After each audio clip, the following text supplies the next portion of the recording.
Okay, Lauren, I'm going to show you some things that some of it was in those videos and some of them were just things the way I do it. I noticed that, and I did learn this, they always show holding on to this end of the skein to pull thread out of it, and I've been doing that ever since I saw those, and they don't seem to tangle as much, but sometimes they still do, and that's kind of annoying, but that's the way it kind of goes.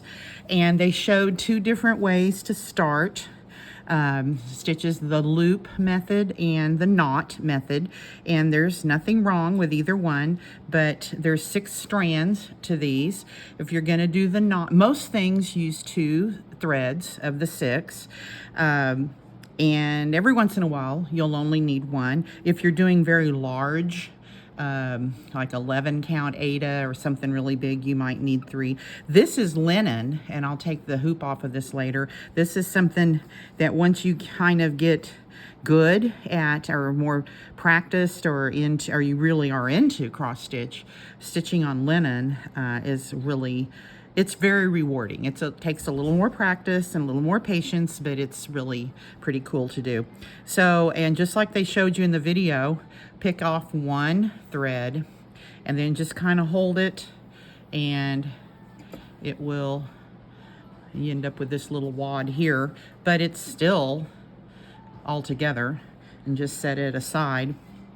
And then if you're doing the loop method, you bring the 2 ends together. Now someday, if you're ever working with hand-dyed threads, which are more expensive, but they're just luscious, they have really deep saturated colors, and they're kind of variegated, they kind of have little different variations in colors. You don't want to do this method because you kind of, when you double back on itself, you kind of mess up the variegations, that you mess up the hand dyed. You want to use knots for that.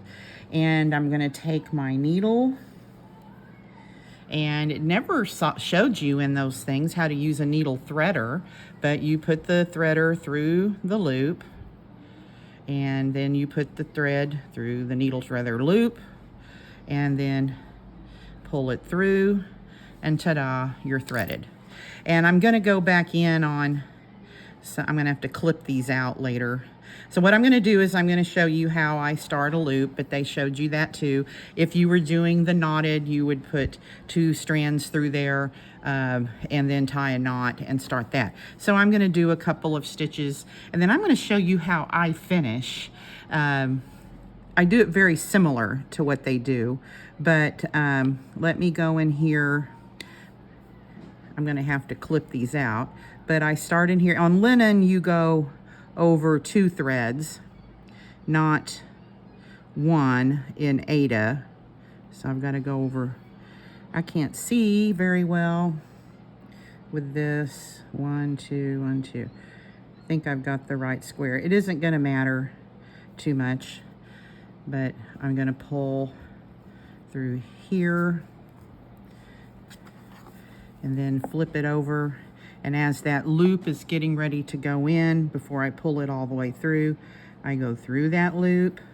And then I've got the first leg of my X. Looks like I hit it right. And then I'm going to come up and see with linen, and I can send you some videos on it too, you cross over 2 threads. And then if I were going to finish this, they show you to go under some stitches, which I totally agree with. But I go under some. I go under a few of them.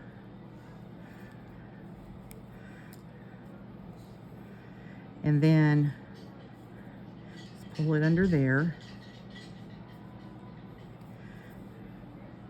And then I pull it through the loop just to secure it, and then I just clip it really short. And if you're starting with the knot method, also clip it pretty short too.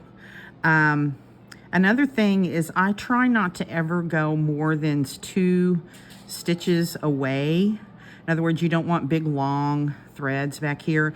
But one of the little tricks I do is if I'm maybe 4 or 5 stitches away, I will kind of do a little tunnel. Let's say let's say I was doing green and this needed to be green. Well, that wouldn't be a good example. That something over here needed to be green. I would kind of tunnel over here under some stitches, kind of like I do when I'm finishing, and then pop up. Just make sure you don't come through on the front. But that way, you know, you don't have big long threads. And I usually finish, when I'm done with everything, I use some light interfacing, fusible interfacing to put on the back. I hope I remember to put that in for you. I'm planning on it. I'll pull this hoop off just to show you what this little fox looks like. He's just really cute. He's, and as soon as I iron this, linen is very wrinkly. This is linen like you make clothing out of. I'm gonna iron him, and then I'm going to put him up in the shop next to the pattern. Samples sell. People buy patterns when they see samples. So that's just a couple of other little things, how to use the threader, how I finish things. And I'm gonna put a bunch of these videos together on a card or on a piece of paper with QR codes so you can pull them up and everything. So sorry this didn't get to you in time for Santa, but some of the patterns were on back order. So anyway, hope you enjoy this. It's a lifetime skill, and you can take it with you places.